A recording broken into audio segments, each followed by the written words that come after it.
Hello कैर student, कैसे हैं आप सभी। माई सेल्फ डॉक्टर मारू, assistant professor of political science. The सफलता ऑनलाइन क्लासेस में आपका फिर से स्वागत है।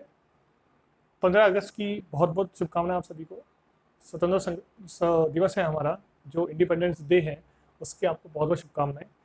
यूजीसी नेट पॉलिटिकल साइंस की ऑनलाइन सीरीज में आज हम पढ़ेंगे चीन का संविधान। देखो, चीन का संविधान इसलिए पढ़ रहे हैं क्योंकि तुलनात्मक राजनीति वाला जो पोर्शन है, जो कंपेरेटिव पॉलिटिक्स है, जो तुलनात्मक राजनीति वाली जो शाखा है, ब्रांच है, उसमें अलग अलग देशों के संविधान हमें पढ़ने पड़ते हैं, जैसे चीन का, रूस का, अमेरिका का, ब्रिटेन का, फ्रांस का। ठीक है, तो ऐसे ही इस लेक्चर में हम पढ़ेंगे चीन का संविधान, द कॉन्स्टिट्यूशन ऑफ चाइना। ठीक है, और इसकी विशेषता इस प्रकार से है कि यहाँ पर कम्युनिस्ट शासन है, पहली बात। दूसरी बात, 1982 में चीन का संविधान निर्मित हुआ था। 1982 में चीन का संविधान निर्मित हुआ था, और इस संविधान के द्वारा विधि के शासन पर बल दिया गया है। इस संविधान के द्वारा विधि के शासन पर, यानी रूल ऑफ लॉ पर बल दिया गया है। यहाँ पर एक दलीय व्यवस्था, चीन के संविधान द्वारा एक दलीय व्यवस्था पर बल दिया गया है, यानी कि यहाँ पर एक ही दल की व्यवस्था है, साम्यवादी दल। कुछ देश है जहाँ पर बहुदलीय व्यवस्था, जैसे कि भारत। कुछ देश है यहाँ पे दो दल है, जैसे कि अमेरिका और ब्रिटेन। यहाँ पे पंचायती राज व्यवस्था भी विद्यमान है। चीन के संविधान में विधि के शासन पर बल दिया गया है, यानी कानून के समक्ष सब बराबर है, समान है, जैसे भारत में वैसे ही है। चीन के संविधान में भारत के समान ही कर्तव्य यानी कि ड्यूटीज पर और अधिकार यानी कि राइट्स पर बल दिया गया है। चीन के संविधान में जो मंत्री परिषद है, जैसे भारत में होती है, उसको बोलते हैं चीन में राज परिषद। और वहाँ के प्रधानमंत्री, चीन के प्रधानमंत्री राज परिषद की अध्यक्षता करते हैं। जैसे भारत में मंत्री परिषद के अध्यक्ष कौन होते हैं? भारत के प्रधानमंत्री। चीन की संसद जो है, चीन की जो पार्लियामेंट है, उसको बोला जाता है जनवादी कांग्रेस, जो कि 5 वर्षों के लिए निर्वाचित होती है या 5 वर्षों के लिए चुनी जाती है।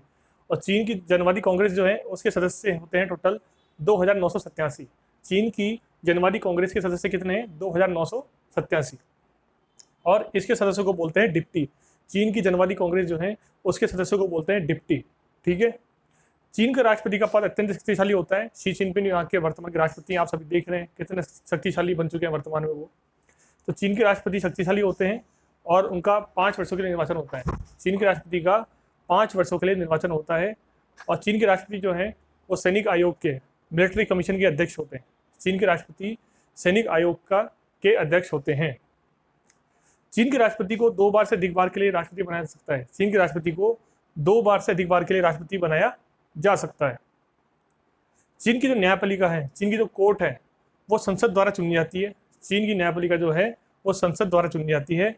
और चीन की न्यायपालिका जो न्यायाधीश हैं, वो 10 वर्षों के लिए चुने जाते हैं। चीन की न्यायपालिका चुनी जाती है वहाँ की संसद द्वारा, यानी कि जनवादी कांग्रेस द्वारा। और वहाँ के जो जज हैं, वो भी संसद द्वारा चुने जाते हैं 10 वर्षों के लिए। यानी कि चीन के जो जज होते हैं, चीन की न्यायपालिका के जो जज होते हैं, चीन की कोर्ट के जो जज होते हैं, उनका कार्यकाल होता है 10 वर्षों का, जो कि चुने जाते हैं संसद के द्वारा, जनवादी कांग्रेस के द्वारा।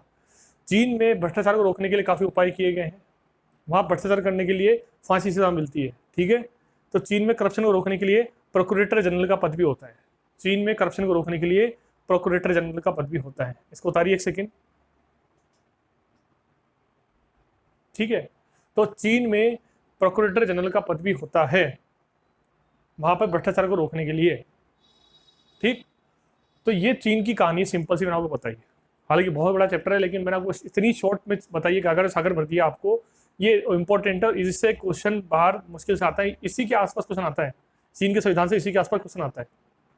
वर्तमान चीन के राष्ट्रपति कौन है? शी जिनपिंग है। चीन का संविधान कब बना? 1982 बना। हालांकि कम्युनिस्ट पार्टी बन गई थी 1949, सरकार बन गई थी 1949 में, माओ से तुंग के नेतृत्व में। परंतु जब भी संविधान बना था नया चीन का, परंतु 1982 में एक नया संविधान बनाया गया चीन के द्वारा, क्योंकि कम्युनिस्टवाद के साथ साथ वहाँ पर पूंजीवाद के कुछ तत्व जोड़े गए चीन के नए संविधान में। ठीक है, चीन में कम्युनिस्ट शासन है, यानी मार्क्सवादी विचारधारा को मानने वाले लोग हैं वहाँ के शासन में। वहाँ पंचायती राज व्यवस्था है। गाँव में, जैसे भारत में पंचायती राज व्यवस्था जैसे चीन में है, वहाँ की मंत्री परिषद को बोलते हैं राज परिषद, जिसका अध्यक्ष होता है वहाँ का प्रधानमंत्री। और चीन की संसद को बोलते हैं जनवादी कांग्रेस, जो कि 5 वर्षों के लिए निर्वाचित होती है, जो कि 5 सालों के लिए निर्वाचित होती है। और चीन की जनवादी कांग्रेस सदस्यों को बोलते हैं, जो मेंबर्स होते हैं उनको बोलते हैं डिप्टी। और चीन की संसद यानी कि जनवादी कांग्रेस में टोटल मेंबर्स हैं 2987, टोटल सदस्य हैं 2987। चीन के जो राष्ट्रपति हैं, उनका पद बहुत शक्तिशाली होता है। अब वो 5 वर्षों के लिए निर्वाचित होते हैं। चीन के राष्ट्रपति जो हैं, उनका पद बहुत शक्तिशाली होता है, और वो 5 वर्षों के लिए निर्वाचित होते हैं। और चीन के राष्ट्रपति जो है, वो सैनिक आयोग के अध्यक्ष माने गए हैं या होते हैं। ठीक है ना, इसलिए शक्तिशाली है। यहाँ एक चीज़ है, भारत के समान ही चीन में राष्ट्रपति 2 वर्ष से अधिक बार चुने जा सकते हैं। भारत के समान ही चीन में चीन के राष्ट्रपति 2 बार से अधिक बार के लिए चुने जा सकते हैं, ठीक है। और चीन की जो न्यायपालिका है उसको चुनती है वहाँ की संसद, और वहाँ के जजेज, चीन की न्यायपालिका के न्यायाधीश के चुनाव भी 10 वर्षों के लिए कौन चुनता है? वहाँ की संसद चुनती है। चीन में भ्रष्टाचार को रोकने के लिए, चीन में करप्शन रोकने के बहुत कड़े कानून है। वहाँ एक पद है भ्रष्टाचार को रोकने के लिए प्रोक्यूरेटर जनरल, जिसका काम होता है चीन में करप्शन को रोकना, ठीक है। क्योंकि चीन में समाजवादी शासन व्यवस्था, साम्यवादी शासन व्यवस्था है, तो सार्वजनिक क्षेत्र होता है, जिसका ध्यान रखने के लिए, करप्शन रोकने के लिए प्रोक्यूरेटर जनरल का पद भी होता है। तो ये कहानी है चीन की, मैंने सिंपल बता दी आपको। चीन में एक दलीय व्यवस्था है, चीन में साम्यवादी पार्टी की सरकार है, शी जिनपिंग चीन के वर्तमान के राष्ट्रपति हैं। आई बात समझ में? वेरी सिंपल एंड शॉर्ट में मैंने आपको वीडियो बता दी है, ठीक है। वीडियो को लाइक करो, शेयर करो, सब्सक्राइब करो। Thank you.